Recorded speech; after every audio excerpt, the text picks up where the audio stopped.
EA went all out to bring you the most unique and realistic war simulation game on the market today. Now get us out quick! Get set for Soviet Strike.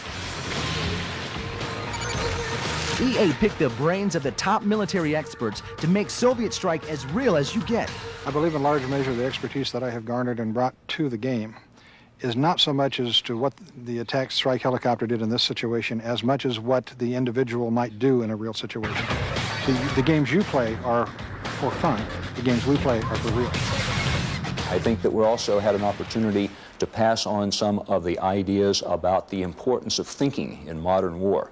War is no longer a brute force thing by any means, that the player, the commander who does the best thinking, other things being equal, is probably the one who's going to win.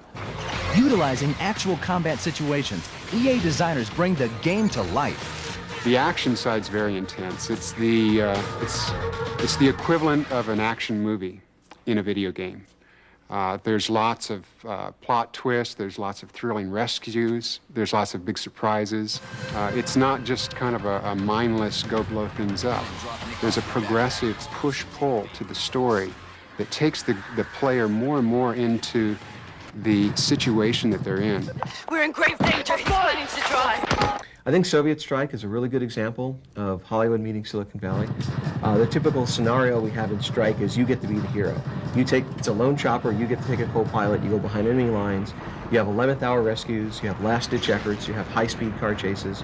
So the action is very intense in what you're doing in the product, and the product plays out very much like a Hollywood movie.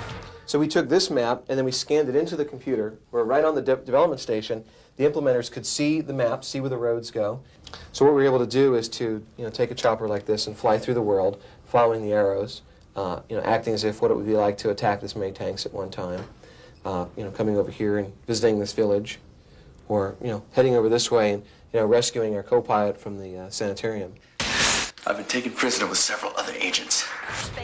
Full motion video is also used throughout the game to add to the chaotic frenzy of warfare. Ultimately, when we were shooting the video, we went on location to Prague and shot a number of the newscasts so we would have a realistic Eastern European feel to it. We paid a lot of attention to detail. We're constantly trying to make things behave pretty much as they would within the limits of the technology and the hardware. So, the vehicles, when they move around corners, they slide a little bit. We've tried to put lots of touches in.